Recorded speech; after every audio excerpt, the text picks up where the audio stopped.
Muy buenas tardes a todos. Mi nombre es Jesús López Alcalde.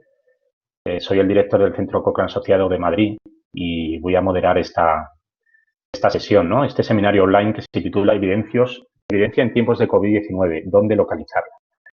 Es para mí estar aquí, es para mí un placer estar aquí y moderar esta mesa en la que vamos a tener la oportunidad de escuchar a excelentes ponentes, ¿no? Para empezar, me gustaría agradecer una serie de instituciones que han apoyado este evento, sin las cuales no podríamos haberlo realizado. En primer lugar, al Ilustre Colegio Oficial de Médicos de Madrid. En segundo lugar, al CIBRES, al Consorcio de Investigación Biomédica en Red, Epidemiología y Salud Pública del Carlos III. En tercer lugar, a Bibliomás Salud, la Asociación de Profesionales de las Bibliotecas y Centros de Documentación de Ciencias de la Salud en la Comunidad de Madrid. Y, por último lugar, a la Universidad Complutense de Madrid, en concreto a la Facultad de Odontología y el Centro Cochrane afiliado que allí se ubica. Muchas gracias a todos. También muchas gracias a los asistentes a este seminario por el gran interés que ha despertado. Por tanto, mi labor aquí simplemente es introducir el seminario y breves pinceladas de lo que Cochrane ha contribuido durante estos meses pues, a proporcionar evidencias para la toma de decisiones en tiempos de COVID. Por lo tanto, este es el logo de Cochrane, que me imagino que ya lo conocen. Simplemente me gustaría destacar que Cochrane es una red internacional sin ánimo de lucro.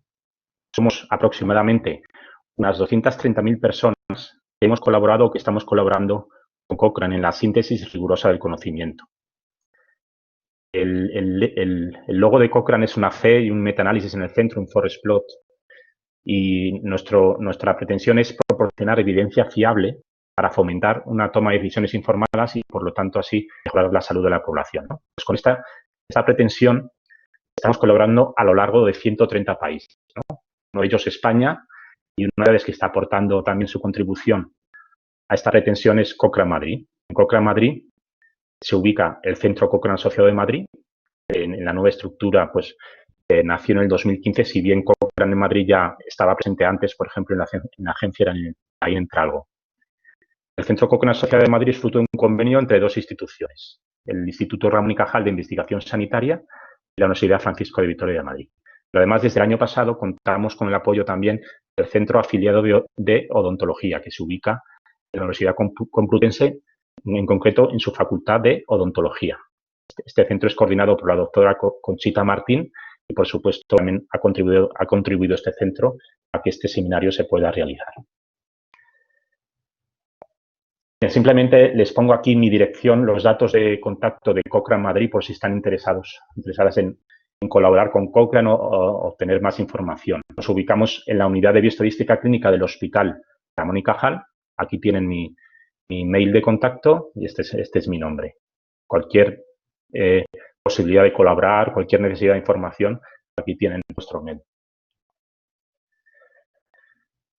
Bien, mi presentación va a ser muy breve porque quiero introducir simplemente a los demás ponentes, pero me gustaría destacar los esfuerzos que Cochrane ha hecho durante estos meses, desde marzo, desde febrero, en los que, bueno, hemos tratado de sintetizar la evidencia para apoyar la toma de decisiones, ¿no? En esta situación tan difícil que hemos vivido. Pues, la presentación se va a grabar. Simplemente quería que recordasen el nombre de la biblioteca Cochrane y que sepan que está accesible en español, que pueden acceder a las versiones Cochrane y también a ensayos clínicos. Es decir, Cochrane también tiene un registro de ensayos clínicos, en concreto el registro de ensayos clínicos más grande del mundo. Por lo tanto, Cochrane es más que revisiones sistemáticas, ¿no? Que es por lo que es más conocida. Esto es en general, pero me gustaría destacar el esfuerzo que ha hecho en concreto para aportar conocimiento para el COVID-19. Aquí tienen un link en el que se resume todo el esfuerzo que ha hecho Cochrane a lo largo de estos meses.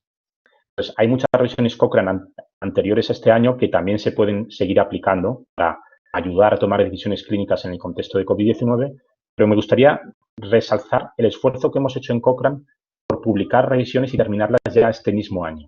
En concreto, como pueden ver ahí, hay 19 revisiones sistemáticas sobre COVID-19 publicadas y disponibles en Cochrane.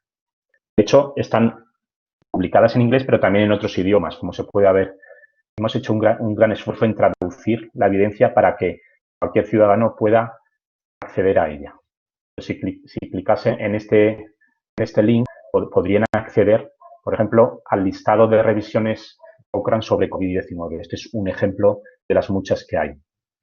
Posteriormente, Iván Solar seguro que comenta más detalles al respecto. Otra iniciativa que me gustaría destacar dentro de Cochrane es un registro de estudios sobre COVID-19.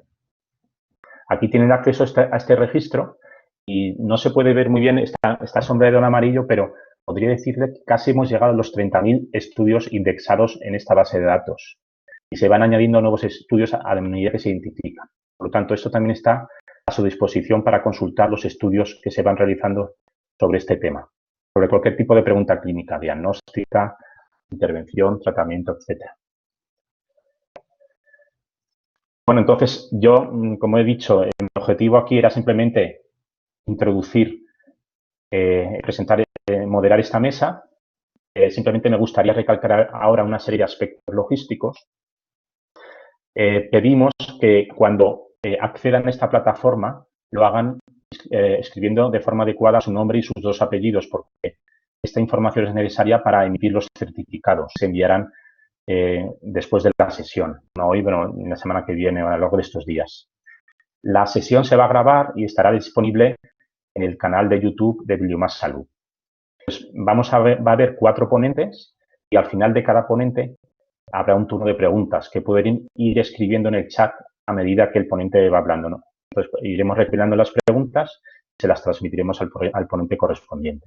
La sesión esperamos terminar, va a terminar antes de las 6, posiblemente un poco antes. Pues esperamos que les guste, esperamos sus preguntas y sin más, pues me gustaría introducir al siguiente ponente, al primer ponente del seminario, que es José Manuel Estrada. José Manuel Estrada es el presidente de Bibliomás Salud. Además, es bibliotecario del Hospital Universitario 12 de Octubre, ¿no? El título de su ponencia es Análisis de la producción científica en COVID-19, datos de 9 meses. Entonces, José Manuel, cuando quieras, pues empezar tu presentación. Jesús, buenas tardes a todos y buenos días a los que os habéis conectado desde América. Quiero daros a todos la bienvenida desde Bibliomás Salud, que como ha comentado Jesús, es la Asociación de Bibliotecas de Ciencias de la Salud y la unas pinceladas de los datos que ha supuesto estos meses de pandemia en cuanto a la producción científica. Lo primero que hay que destacar es el gran volumen de información generada desde mediados de enero hasta la actualidad. A finales de septiembre llegábamos ya a los 57.000 artículos según COVID recogidos en la base de datos PubMed. En los 3 primeros meses, desde mediados de enero, el 17 de enero es el primer artículo, desde mediados de enero a mediados de marzo se recogieron 1.000 artículos. Al mes siguiente se había multiplicado esa cifra por 5, ya había 5.000. Al mes siguiente se había vuelto a doblar, 10.000. Y otra vez al mes siguiente 20.000. Y en agosto incluso sufrimos una gran avalancha, llegándose a recoger en un solo día, a finales de agosto, más de 2.500 artículos. Digo que todo esto es relativo. Si comparamos la producción científica de COVID con toda la producción recogida estos 9 meses en la base de datos PubMed, más de 1 millón de artículos, realmente es tan solo un 5%, o, Dios mío, es un 5% las publicaciones recogidas en estos 9 meses. Si ponemos en comparación estas publicaciones con otros temas, nos damos cuenta que se está publicando muchísimo más sobre COVID que, por ejemplo, las principales enfermedades con mayor incidencia y prevalencia, como diabetes, como hipertensión o como ictus, incluso que se está publicando casi el mismo número de publicaciones que todo el conjunto de pediatría, un tercio de las publicaciones que en estos 9 meses se han recogido en PubMed sobre cáncer. La pregunta que deberíamos hacernos es si este volumen de información de casi 60.000 artículos está suponiendo un gran esfuerzo para los autores, los revisores y los editores, es decir, se están publicando en un plus más trabajos o, por el contrario, se están dejando de publicar otros artículos porque ahora interesa más publicar sobre la COVID que sobre otros temas. Si analizamos los datos de la evolución de la producción científica en los últimos años, en estos 9 meses en PubMed, vemos que hay una tendencia creciente cada año a publicar más artículos. En el año 2020 hemos señalado en naranja publicado sobre la COVID, por lo tanto parece que sí hay un sobreesfuerzo en las publicaciones.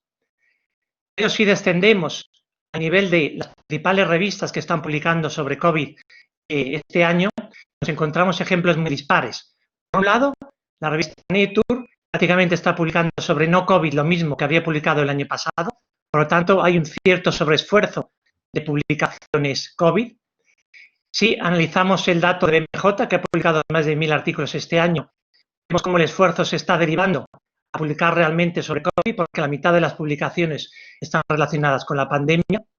Un caso muy llamativo es de una revista especializada, como es el Journal Medical of Virology, que prácticamente sobre no COVID ha publicado el mismo número de artículos en el 2020 y en el 2019, sin embargo sobre COVID ha publicado 5 veces más artículos que está publicando durante este año. Por lo tanto, a la pregunta, sí, se está haciendo un esfuerzo, se está publicando más, y además parece que sí, se está dejando de publicar sobre otros temas. Una noticia muy positiva es que de esos casi 60.000 artículos, cerca del 80% están en acceso libre actualmente. Una noticia un poco negativa es que este acceso al texto completo en marzo y abril era cerca del 90% de las publicaciones. Por lo tanto, parece que ha habido un retroceso de los editores. Ya no les interesa tanto que las publicaciones estén en abierto. También la pandemia ha supuesto un revulsivo, un relanzamiento de los repositorios de acceso abierto. En el caso de medRxiv, que recoge ya más de 100.000 artículos, el 10% de ellos están relacionados con la COVID, por lo tanto, un 5% más de lo que podíamos estar viendo en PubMed. Y hay otros datos que son interesantes. Por un lado, que quizá explicarían este exceso de producción científica de casi 60.000 artículos. Si tomamos el ejemplo de BMJ con más de 1000 artículos, casi la mitad realmente no son informaciones originales, son noticias y un 20% son editoriales. Si bien una cuarta parte de estos trabajos publicados por BMJ son cartas que en estos meses de pandemia se han colocado en artículos breves con 1, 2 o 3 casos clínicos, es decir, con muy pocos casos clínicos, pero al menos con una información clínica de interés. Y otra información muy interesante y muy positiva es que ya hay evidencia, y de ahí el seminario, el motivo del seminario de esta tarde, ¿no? PubMed está recogiendo por sus filtros ya más de 140 artículos sobre ensayos clínicos, está recogiendo cerca de 300 metaanálisis y casi 900 revisiones sistemáticas. Como os había dicho, simplemente eran unas pinceladas y ahora, Jesús, simplemente te doy paso para que puedas seguir con la mesa. Muchas gracias. Pues muchas gracias, José Manuel. Antes de continuar con el siguiente ponente, quizás podríamos tratar de responder alguna pregunta que se plantee en el chat. No sé si hay alguna. Si no la hay, dime. De esta introducción no hay ninguna pregunta de momento. Vale, muy bien. Entonces si surgen preguntas, bueno, las podemos responder después, hay oportunidad. Quizás entonces podemos pasar al siguiente ponente. Su nombre es Michel Cournot. Él es veterinario y epidemiólogo. Actualmente trabaja en la Universidad de Berna en síntesis de la evidencia del nuevo coronavirus, ¿no?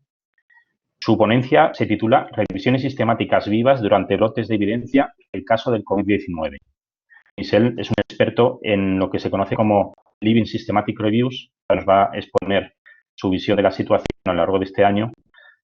La presentación va a ser en inglés. Cualquier pregunta que haya relacionada con esta ponencia la pueden escribir en español en el chat y nosotros la traducimos directamente. Thank you very much, Michel, for attending this seminar. We are looking forward to listening to you, so please go ahead and thank you very much. Thank you so much for the introduction, and thank you for hosting me to present my work or our work on living systematic reviews during evidence outbreak. Today, obviously, I'm going to be talking about COVID-19. So to put it a bit in context, who are we? We're a research group in the Institute of Social and Preventive Medicine in the University of Bern in Switzerland. And we're actually a sexual and reproductive health group, but as many of you, we've sort of been dragged away from our day job and are doing COVID research at the moment. The group is led by Nicola, and Diana, Hira, and Mert have been valuable to this project as well, together with our librarians Doris and Beatrice. So this started out as a project on living systematic reviews during the Zika virus outbreak, so in 2016, and by now we've been completely focused on COVID-19. What we learned from the Zika virus outbreak and what we definitely see now is that major outbreaks of disease, as you saw before with these graphs, mean major outbreaks of evidence. And to be honest, in 2016, we were already overwhelmed by the amount of evidence. We saw an increase in cases. So we saw that during 2016, we saw up to 30,000 cases per week. And then we suddenly saw an increase of publications of up to 60 publications per week. Little did we know that by now we see for COVID up to 2 million cases per week and up to 3,000 publications per week. You can imagine that the lessons we've learned during the Zika virus outbreak, we really had to multiply that by 50 and increase our speed by 50 to be able to handle the speed of evidence. It's high volumes of evidence, but there's also much clutter. As you saw in the previous presentation, there's a lot of non-original research, and we've been assessing up to May what has been coming in. And we see that approximately 50% of what's being published, of these 3,000 publications that come out per week, don't hold much information. It's people writing commentaries or letters with not much information. And if we look at the, in blue, the epidemiological study designs and the basic research, that's just 50% of the totality of research. Within this COVID research, there's also a new challenge. A lot of it is being published as preprint. So we have the difficulties of stuff coming out as a preprint, then maybe it's being updated, so we have versioning, and then it becomes a published version. So we have multiple instances of the same information that changes a little bit, but is sort of spread in the public domain, and we have to take that into account. So in this presentation, I will briefly highlight how we collect evidence at the moment, how we use that evidence, and how you can use the evidence we've been collecting and cleaning. So within our project, which is called the COVID Open Access Project, or basically because we started as ZOPE, we just substituted that for COVID. What we started with is keeping in mind a workflow of a systematic review. So basically we start with a search, we search multiple databases, we run a deduplication, we do screening, we do data extraction, data aggregation, and data output. But the elegance of living systematic reviews is that you do this iteratively. So that means you can update these as new information comes available. And you can imagine that in a week, you already have 3,000 new publications. For your systematic review, there's likely going to be a publication that you need to include, and that might also shift the results or conclusions a bit. So what does that look like? So basically at this moment we collect doing daily searches from Embase, Medline, medRxiv and bioRxiv. And we then do a deduplication. So that means these databases have quite a bit of overlap. We make sure that we don't collect duplicates. Then we have done that, we import that into a central database, which is basically designed for handling patient data. So we have a very good history. We have the possibility to export and import from there. And what we do is we disseminate these references directly to GitHub, so as an open source data set, so you can download them. We have a Shiny app, so that means we have a web application where you can search and you can download. And we're currently working together with a small startup that also provides this information and some smarter ways of searching.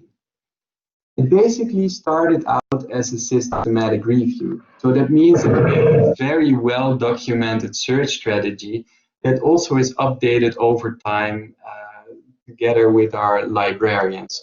So the starting point is really a way of collecting as much COVID research as we can and making sure we have a curated, clean set from these different sources. One of the main drivers there is a deduplication algorithm, which we'll be publishing on shortly. It means that it's a combination of rules and different comparisons with scores, where we look at unique identifiers, the title, the author names, and the journals. Again, in this high volume setting, where traditionally we tend to look at page numbers and volume numbers, but this is information that's spread electronically. Often page numbers are not available. So this needed a bit of adjusting of the existing algorithms. What we're doing when the information comes in, we do pre-screening or annotation.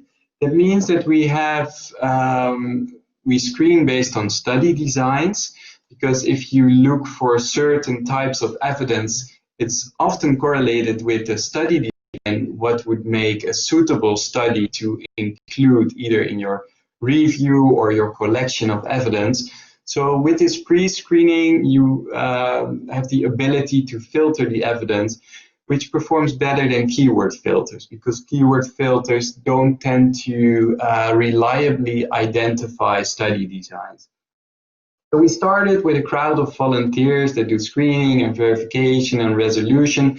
So we are now sitting on a data set of 8,000 publications that have been screened, and we're applying machine learning to take over or act as a first reviewer.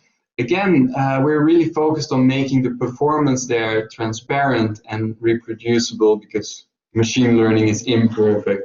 But if I might remind you about if we can already make sure that we identify these non-original studies that often don't hold evidence, we can already discard about 50% of our information. I'll move on to an example of how we use the evidence. So this data flow that comes in, what we do with that. And an example of a review we did using this COPE system is on the role of asymptomatic and pre-symptomatic COVID. And we're keeping that up to date as a living systematic review with also a living meta-analysis. So that means if we run an update, we rerun the meta-analysis so the information gets updated. This is a workflow, how we do it. So we basically have our system that runs in the background that does this daily collection of all COVID evidence. And then we apply a filter, a simple filter on the title and abstract. We looked at that, whether that would be performing less than, for example, searching mesh or M3 terms, which we don't do. We just look at the title and the abstract. But we managed to capture almost the same. So with this great efficiency of already having this set and then applying a filter, we can just pull out daily what's new. Just to give you an impression of the filter for this review, it's basically a set of truncated terms that identify something that has to do with symptoms or the lack of symptoms. And if we then look at what we remain of this 3,000 per week, so that's approximately 400, 500 per day, we are back to 15 potentially relevant publications a day. But that still means that we need to have a workflow where people look at 15 publications a day and say, hey, this is interesting or not. So we'll do screening on the fly. So basically we push that information to a second database where we do screening, we do the extraction, and we do the reporting. And I'll give you a short overview of how we designed it, but basically you can use any infrastructure you're comfortable with. Most reference managers can import from our system, or you can use your own preferred database there. So we set up a system where we can assign tasks. We designed a web application where we can do rapid screening. So that means that we can really look at the title and abstract and make a decision within one click.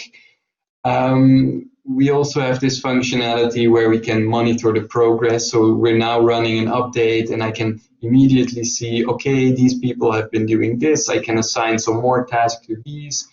So that really speeds up this workflow, since we want to be pursuing an update as quickly as possible.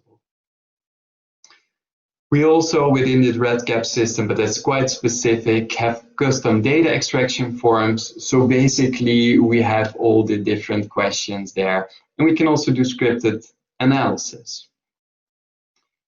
If we go back one step and show how you can use the evidence, we'll get back to the image of the workflow, and then really these different information flows are of interest to you, and then it really depends on how technical you want to be.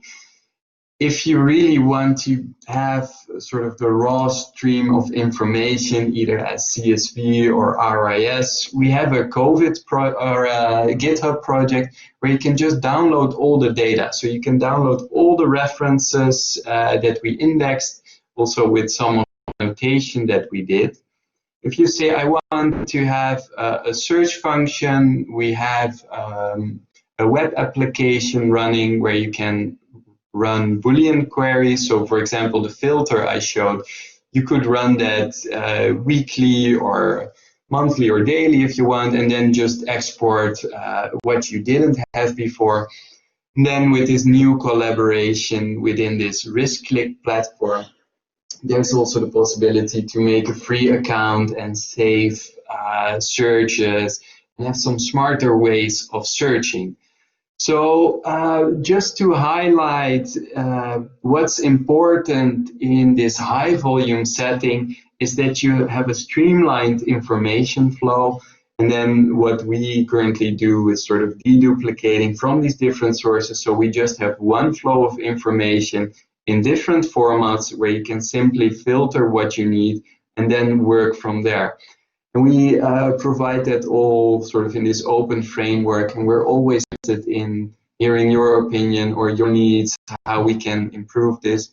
Really started out as a project where we did our living systematic reviews, but we felt it was a valuable resource to share what we did, and sort of we're running these daily searches and deduplications. We might as well distribute this information to everybody. So let me finish by giving you an overview of how you can reach data or how you can reach us. You simply Google COPE and University of Bern, you'll get to these places, and otherwise you can find us on Twitter under Evidence Live or my personal account. So you can always approach us for questions about the data or how to use the data, especially in this realm of living systematic reviews and sort of thinking about optimizing your workflow. We're always happy to provide you input. Thank you for your time, and I'm happy to take questions. Thank you very much, Michel. It was an excellent presentation. I hope there are any questions in the chat.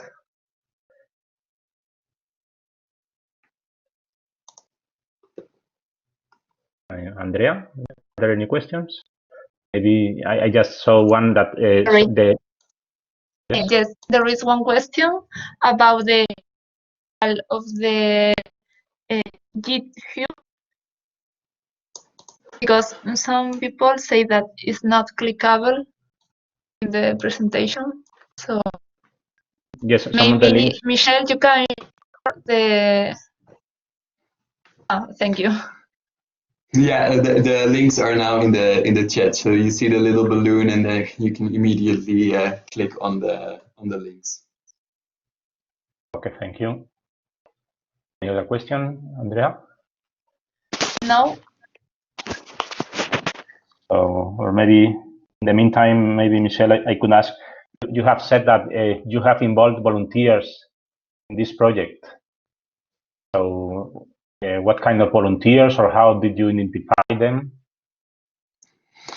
Yeah, that's a very good question. That's always you always want people that help you, but you also want people that are qualified to help you.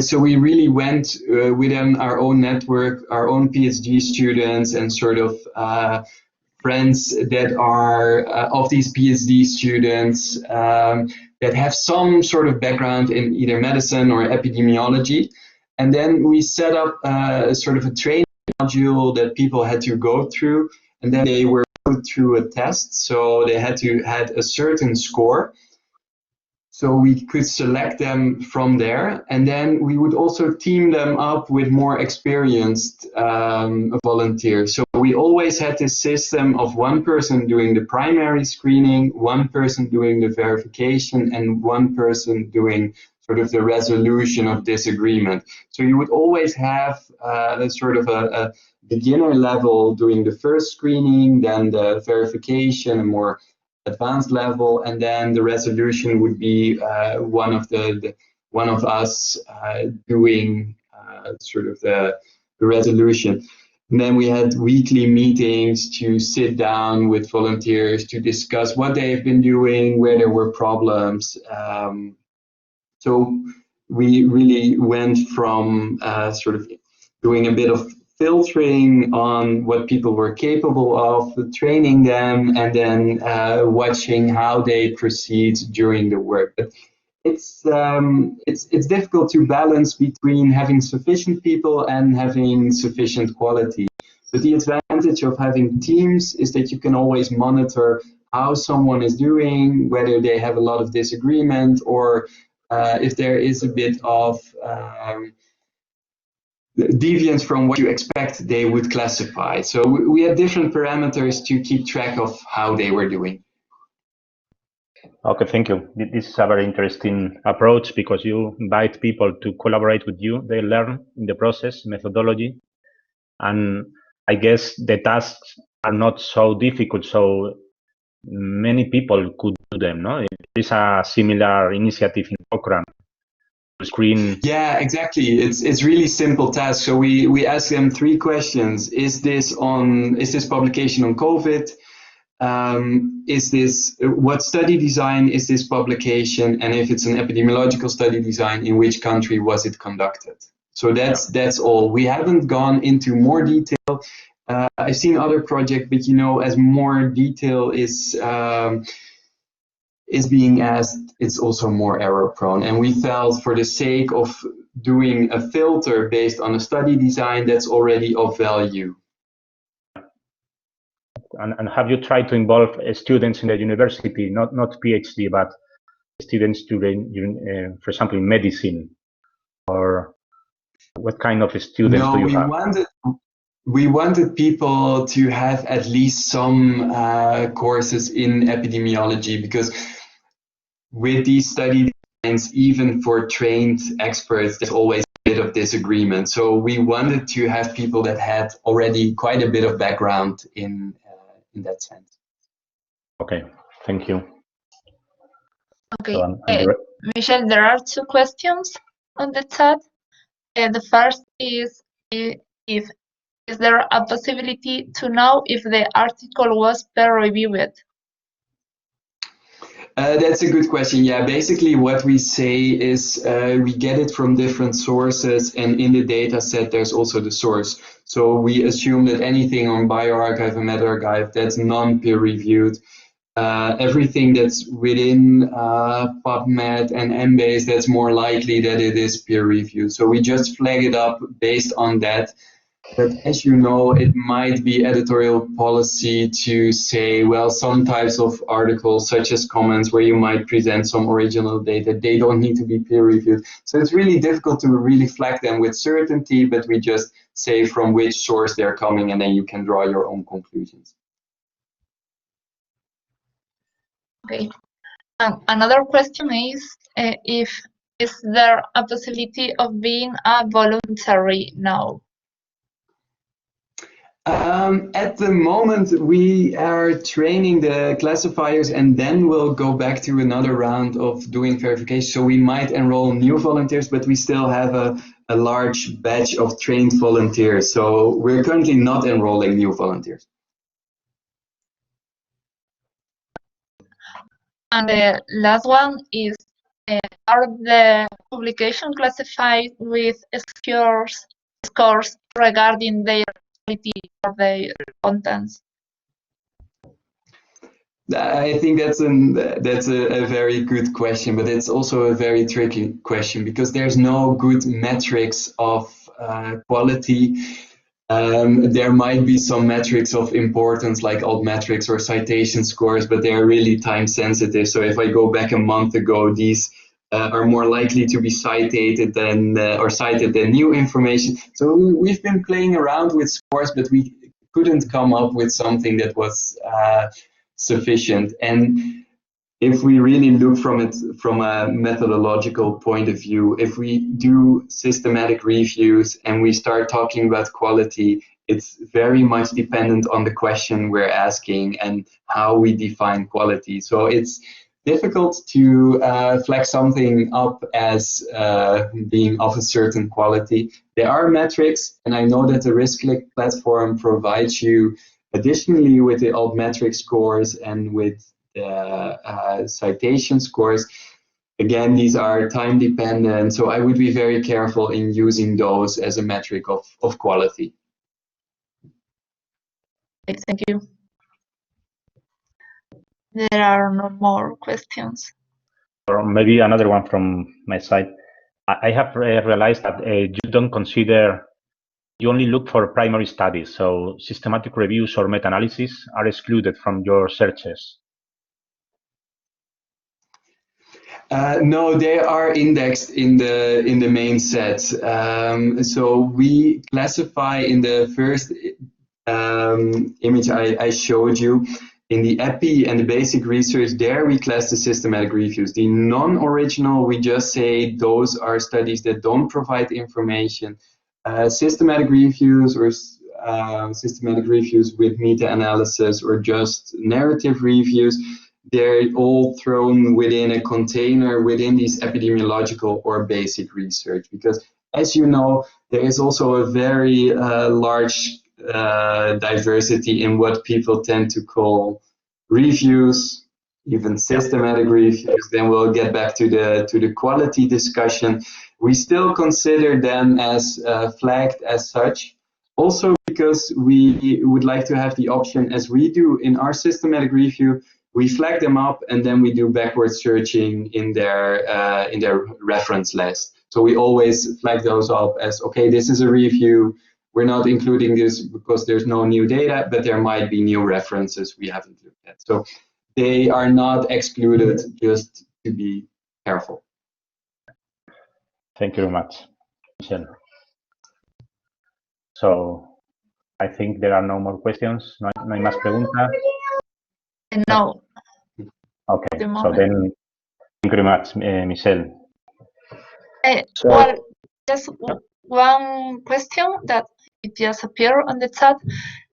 So cohort studies are the biggest evidence. So are cohort studies the biggest evidence on the page? I think the question is. I don't fully understand with the word the biggest evidence. We do flag up cohort studies as a category. It's there are not many cohort studies in the beginning. We're seeing more studies coming in now. If you talk about biggest evidence as in the highest, if you believe in these hierarchies of evidence, we do index trials as well.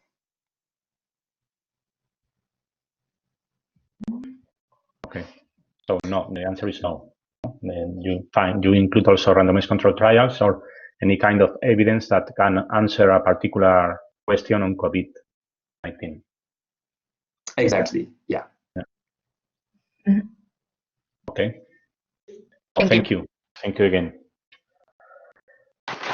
Pues el siguiente ponente es Iván Solá. Iván Solá es investigador en el Centro Cochrane Iberoamericano, en el Hospital Sant Pau. Yo tuve la suerte de formarme con él durante la residencia. Yo soy médico especialista en preventiva, pero desde entonces me he dedicado a las revisiones sistemáticas Cochrane. Eso fue hace más de 10 años y en la actualidad, cuando tengo alguna duda desde cómo hacer una búsqueda hasta cómo evaluar la calidad de la evidencia, le sigo preguntando. O sea, seguro que nos va a gustar su presentación. Se titula Toma de decisiones informadas en tiempos de COVID-19. Por tanto, Iván, cuando quieras, tú no. Bien, se me oye bien, ¿verdad, Jesús? Sí. De acuerdo. Si me cargáis la presentación.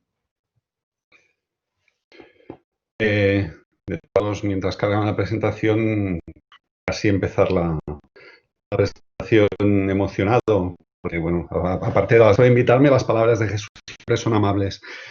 Igual que ha sido amable la invitación, os doy las gracias por invitarme en este foro.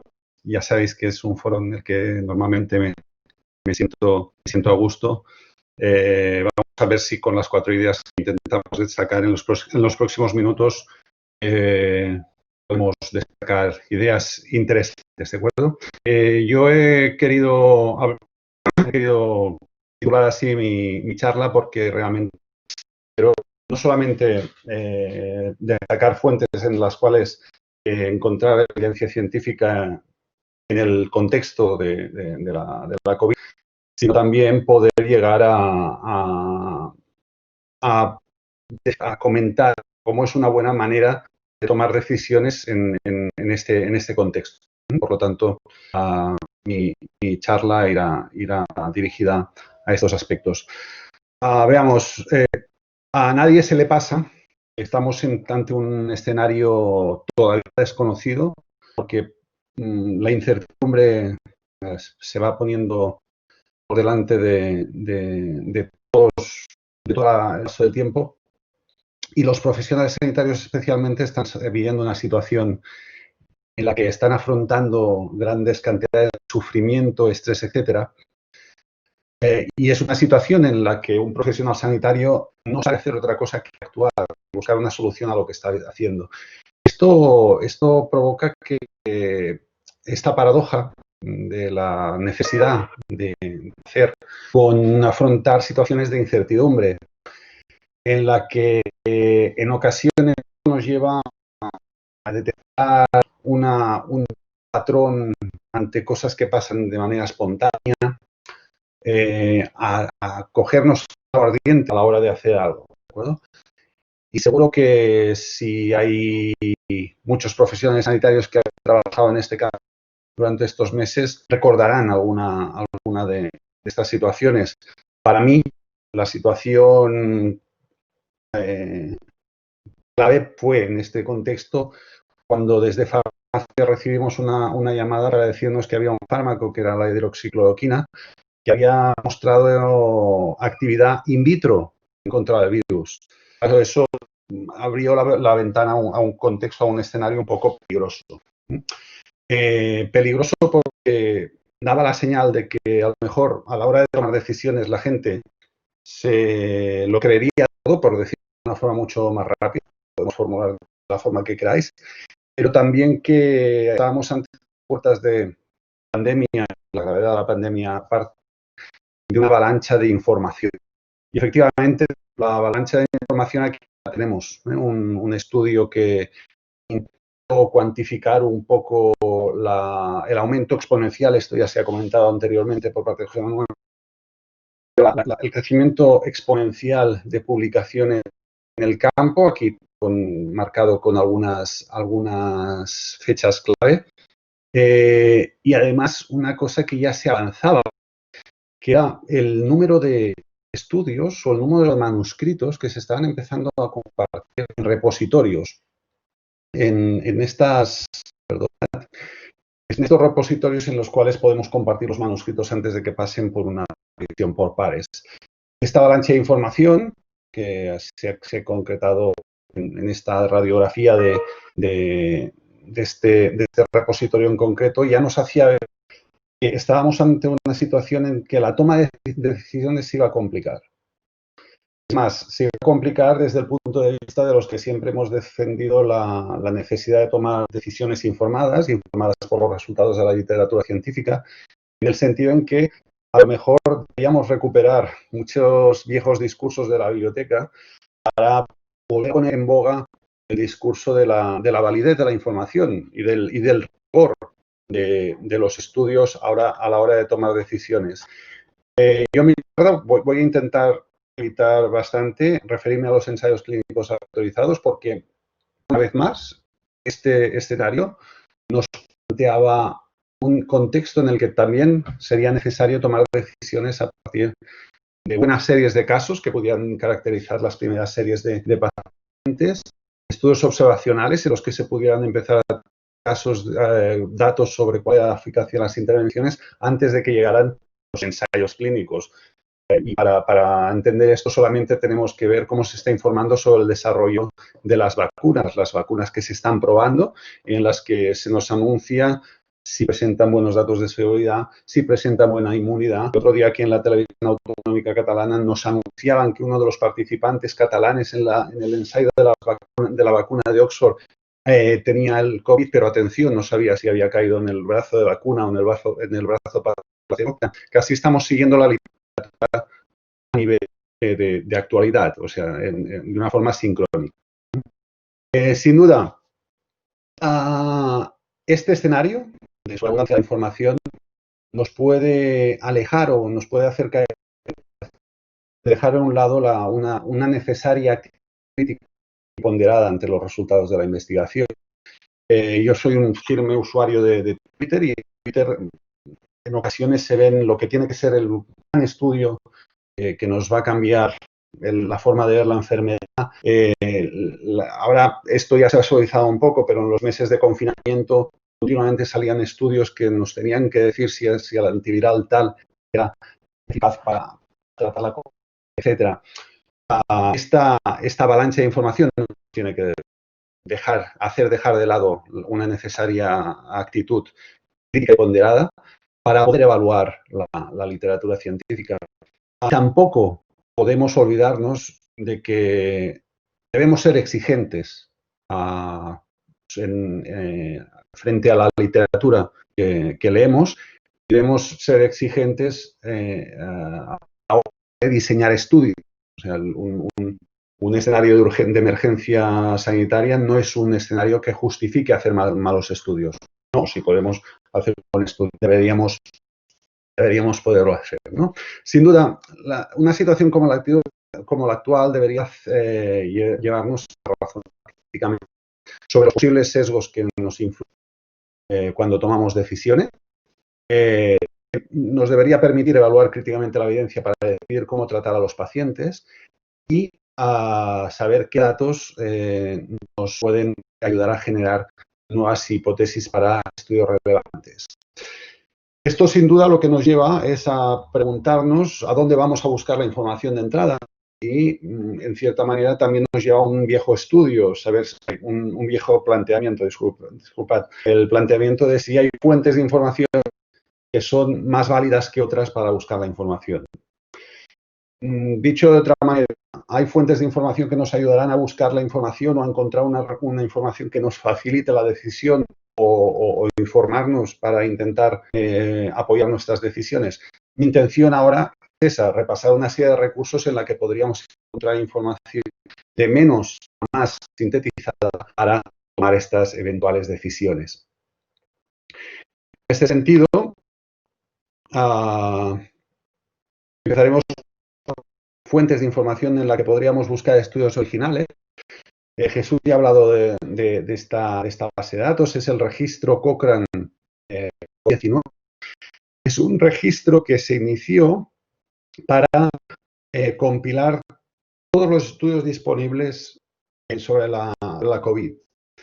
Esto significa que, si bien Cochrane históricamente tiene una tradición de recopilar reportes de resultados de ensayos clínicos y fichas de ensayos que están en curso para poder apoyar a sus revisiones sistemáticas sobre el efecto de las intervenciones, también hay un proyecto que está empezando a identificar buenos estudios para hacer revisiones de pruebas diagnósticas. Aquí había que cambiar un poco el paradigma, en el sentido en que había muchos tipos de estudios más allá del ensayo clínico que ayudarían a tomar decisiones. Podíamos buscar buenos estudios observacionales controlados, podíamos buscar buenas cohortes prospectivas. Y por eso se construyó la base de datos Cochrane COVID-19. El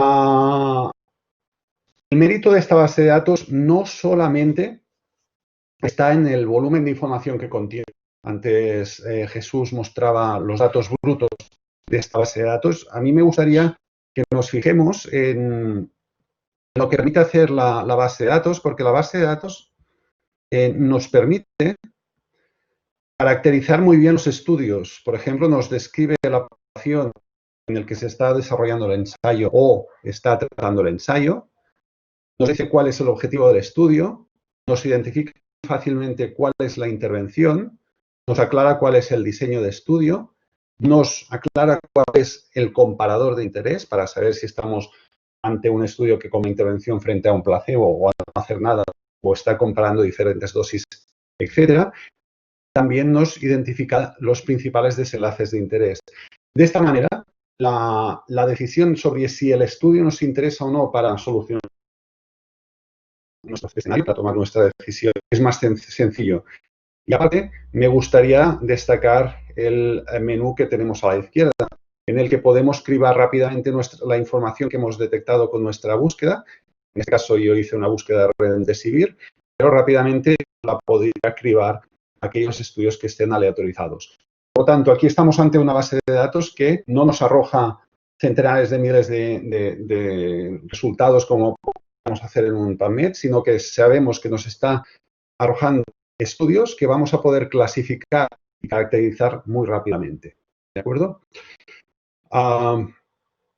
Por otra parte, tengo que hablar de la plataforma LOF, aunque Gabriel después va a hablar mucho mejor de esto, pero creo que hay que hacer una parada aquí, hay que levantarse y aplaudir ante esta iniciativa.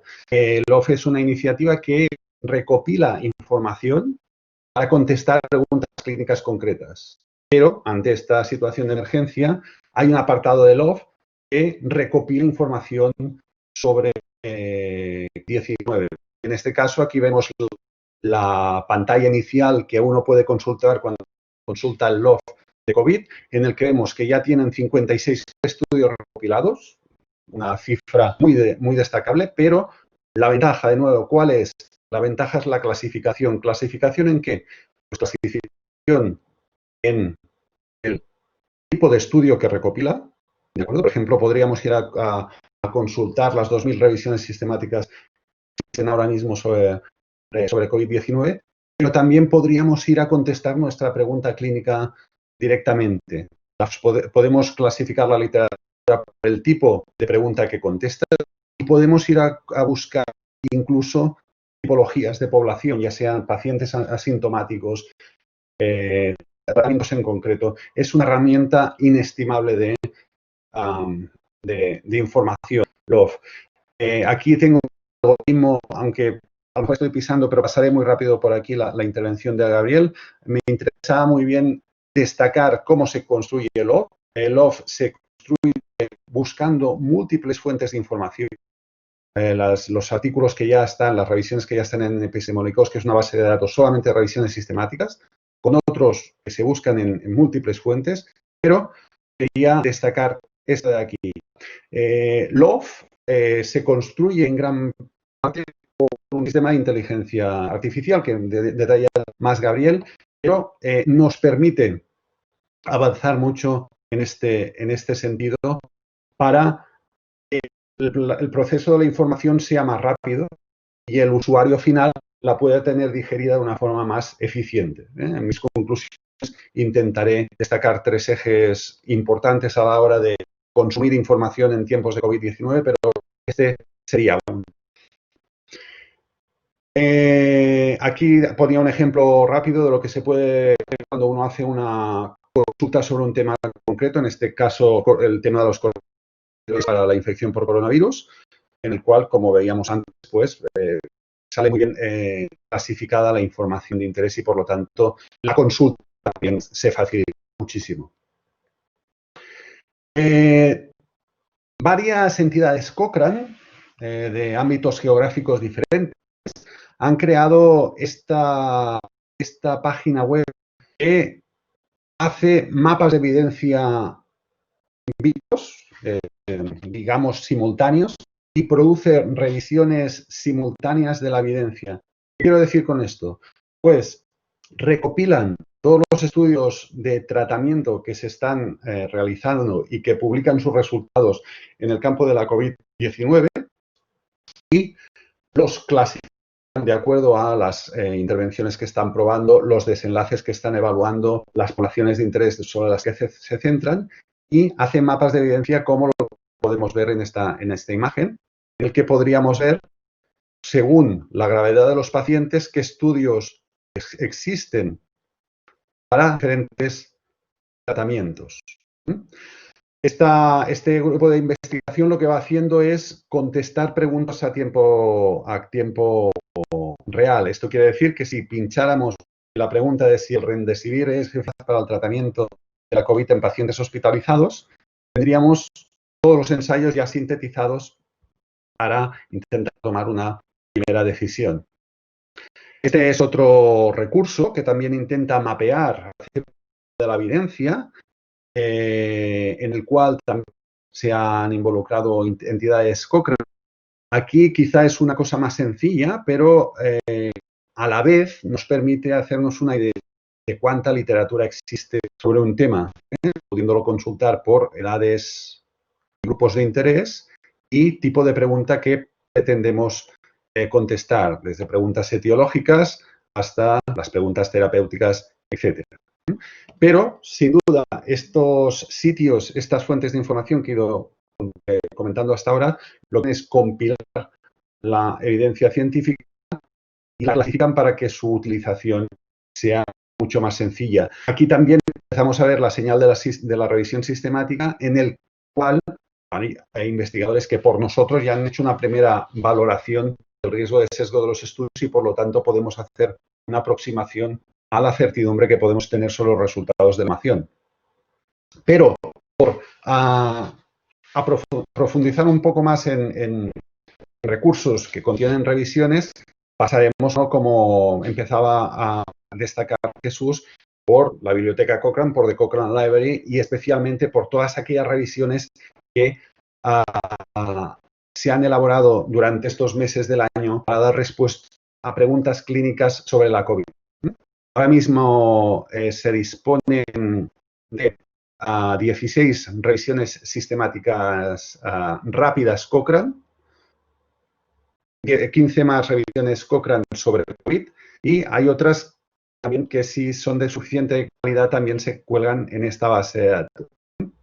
El enlace para consultar estas revisiones rápidamente, más allá de identificarlas en la Cochrane Library, están en la parte baja derecha de las diapositivas, en las que he intentado recopilar todos los enlaces para acceder a estos recursos. Estas revisiones Cochrane, claro está, una vez se publican, pasados 2 o 3 días, las traducimos al español para evitar cualquier barrera idiomática posible. Aquí tenemos algunas de las que se han hecho hasta la actualidad. Tengo que decir que esta diapositiva es un poco vieja y lo que, por ejemplo, veíamos es que la semana pasada la revisión del plasma de personas convalecientes ya se estaba actualizando, porque la vigencia de la información es otro de los retos que tenemos ante esta avalancha de información y ante esta necesidad de tomar decisiones sobre cuáles son las mejores estrategias posibles para prevenir e intentar abordar la COVID-19. Hay que pasar por epidemiólogos y las revisiones que se producen en epidemiológicos, pero aquí de nuevo Gabriel después podrá hablar mucho mejor de cómo se producen estas revisiones y cómo se pueden consultar. Perdonad. Y aquí voy un poco atrás, recupero las de este grupo de los Living Meta-análisis, de los Mapping Meta-análisis, en los cuales, como decía antes, además de compilar la información y mapearla, lo que hacen es producir a tiempo real las revisiones sistémicas. Aquí, por ejemplo, tenemos la revisión la revisión para contestar la pregunta clínica de estos dos antivirales contra tratamiento estándar. Tenemos una tabla que nos resume los resultados para un desenlace de salud en concreto, con un juicio sobre la calidad de la evidencia y con un resumen de los diferentes ensayos disponibles y también con un juicio sobre su riesgo. Aquí no solamente tenemos información, sino que tenemos información sintetizada y información sintetizada críticamente, con lo cual ya tenemos advertencias sobre la confianza que podemos tener en estos resultados. Es una información que el usuario de literatura se ahorra a la hora de tener que tomar sus decisiones. Por otra parte, tenemos evidencias COVID-19. Aquí cambiamos un poco el sombrero. Aquí lo que tenemos es un recurso de información que intenta sintetizar y recoger los principales estudios que se están elaborando en el campo de COVID-19. Es una iniciativa con la cual reaccionamos en el Centro Iberoamericano al principio de la pandemia, en la cual teníamos la intención de destacar los principales estudios que se estaban haciendo, no solamente en el campo del tratamiento, sino también poder estar preguntas sobre cuál era la epidemiología de la enfermedad, cuáles eran sus características clínicas, sus principales características clínicas. Eso hay que entenderlo mucho en un contexto en el que empezaba la avalancha de información y había que destacar aquellos estudios que pudieran tener mayor calado en la toma de decisiones. Y aquí simplemente lo que hacemos es resúmenes muy sintetizados de estudios relevantes sobre la COVID, en el que intentamos hacer primero un titular, después unos mensajes clave, y después un desarrollo de lo que nos dice el estudio con un juicio siempre de la calidad o la confianza que podemos tener sobre los resultados de ese estudio. Esto es otro ejemplo. Y lo que también es verdad es que en las recurrencias COVID hay una parte en la que tenemos sintetizado una serie de recursos que pensamos que son de gran utilidad para informarse sobre la enfermedad. También es verdad que aprovechando la iniciativa de Diana Salud es un buscador de prácticas clínicas de poco valor, este movimiento que está tan en boga ahora, la de identificar aquellas prácticas que no tendrían valor por su balance inespecífico entre inconvenientes y beneficios, intervenciones poco coste efectivas, prácticas de valor.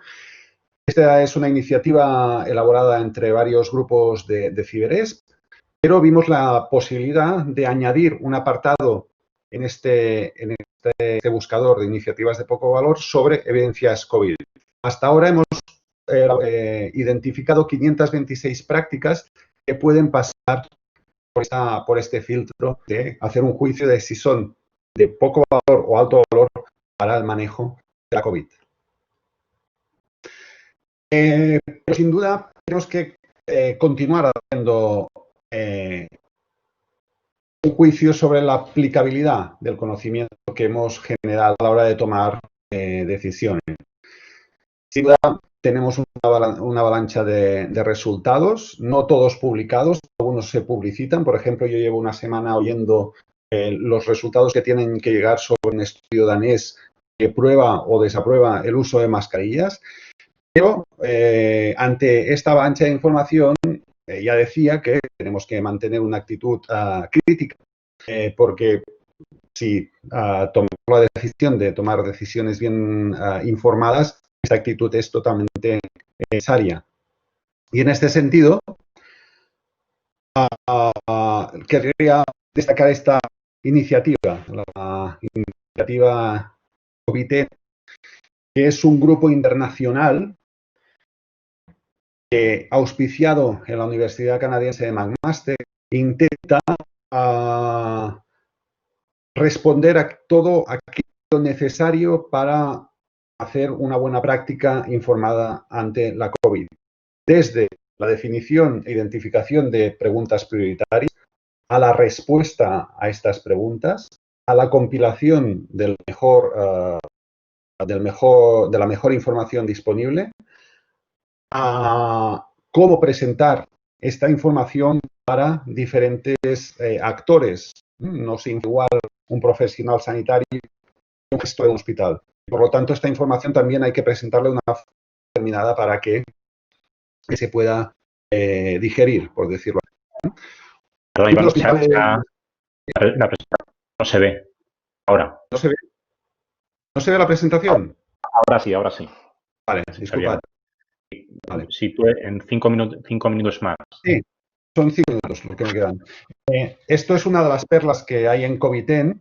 Es una biblioteca, revisiones sistemáticas, pero clasificadas por temas.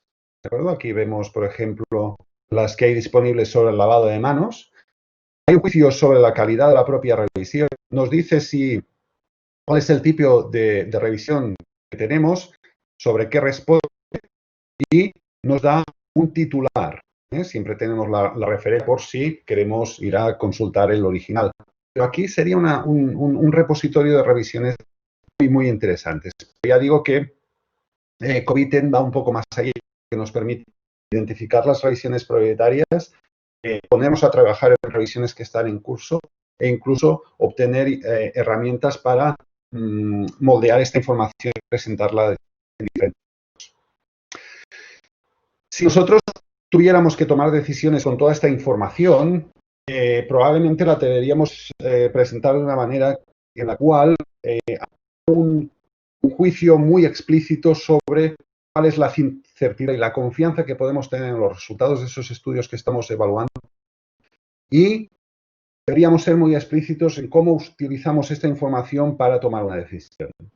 Y aquí nada mejor que la metodología GRADE para formular recomendaciones, que no se ha modelado totalmente para dar respuesta a la COVID, pero sí que ha facilitado esta metodología para posibilitar que aquellos grupos de trabajo que tienen que formular recomendaciones o deben tomar decisiones, no solamente en guías de práctica clínica, sino también a la hora de decidir implementar un procedimiento o un tratamiento en un hospital, puedan tomar decisiones de una forma rigurosa y ¿de acuerdo? En este sentido, disculpar, me parece, me seguís oyendo, que me parece que ha habido un corte, pero bueno. Sí, se te oye. Vale. En este sentido, hay muchas guías de práctica clínica que están dando respuesta a preguntas relevantes sobre la COVID. Aquí me gustaría destacar una iniciativa más, que es la de este grupo de trabajo de Australia, que como veis está proponiendo lo que decimos guías vivas o guías simultáneas.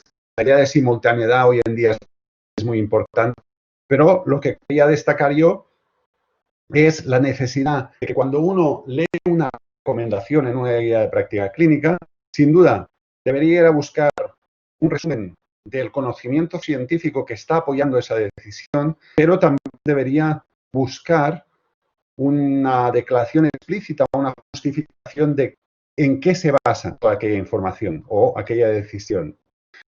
Uno puede ir a buscar datos a la literatura, pero esos datos, teniendo en cuenta otros factores como el balance entre beneficios y riesgos, el costo de una intervención, aspectos de equidad, pueden moldear una decisión. Este sería uno de los consejos. Cada vez que vayamos a buscar una recomendación, buscaremos si está apoyado en los datos de la investigación y si el enunciado de la recomendación está justificado en estos aspectos que son importantes a la hora de tomar decisión. Y había otro ejemplo de recomendación, pero quisiera acabar con la advertencia de que la toma de decisiones no siempre nos permita tomar decisiones de una forma pausada, leyendo bien la literatura, sintetizándola, llevando estos meses que lleva a hacer una revisión sistemática, sino que en ocasiones hay que tomar decisiones de una forma muy rápida. Aquí hay un ejemplo práctico. En medio mayo a mediodía nos escriben desde el Ministerio preguntándonos cuál es la evidencia que hay sobre las mascarillas, porque se están planteando el hecho de que se tengan que utilizar en espacios públicos. Claro, cuando uno llama al Ministerio tiene que dejar todo lo que está haciendo correr para dar una respuesta, aunque después por la noche el ministro se vaya a una UAT con centenares de personas, pero en cualquier caso uno tiene que dar una respuesta. ¿Qué es lo que pasó? Pues dentro de lo que se pudo, a las 2 horas y media teníamos una respuesta que era este correo electrónico.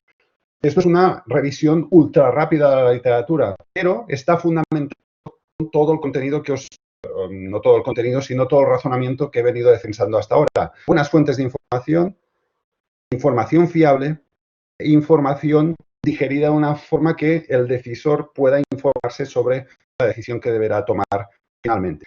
En cualquier caso, ya casi para acabar, aparte de estas conclusiones, a mí me gustaría destacar que esta pandemia, más que actuación, ha demostrado que cuando nosotros debemos tomar decisiones informadas, debemos fiarnos, diría, de 3 ejes. El primero es el de la vigencia de información. ¿Quién quiere tomar una decisión que no esté actualizada? Nadie, y no en esta situación. Por lo tanto, ahora más que nunca, ya puesto de manifiesto que necesitamos información vigente. Afortunadamente, hemos visto recursos de información que hacen revisiones simultáneas tal como va apareciendo la literatura. Por otra parte, necesitamos conocimiento que sea válido y riguroso, pero afortunadamente hemos visto que hay recursos que hacen este trabajo de sintetizar la evidencia y hacerlo de forma crítica. Y finalmente, esto ya es una cosa, es un reto más tecnológico, es el tiempo que necesitamos para elaborar estos resúmenes de evidencia o esta información que sea usable para la toma de decisiones. En ese sentido, LOF es una joya, porque ahora mucho tiempo yo utilizo tecnologías de inteligencia artificial, pero ya hemos visto en lo que ha comentado Michelle que también es posible trabajar de forma simultánea aprovechando las nuevas tecnologías, ¿de acuerdo? Hasta aquí mi intervención y abierto a discutir de lo que queráis. Muchísimas gracias.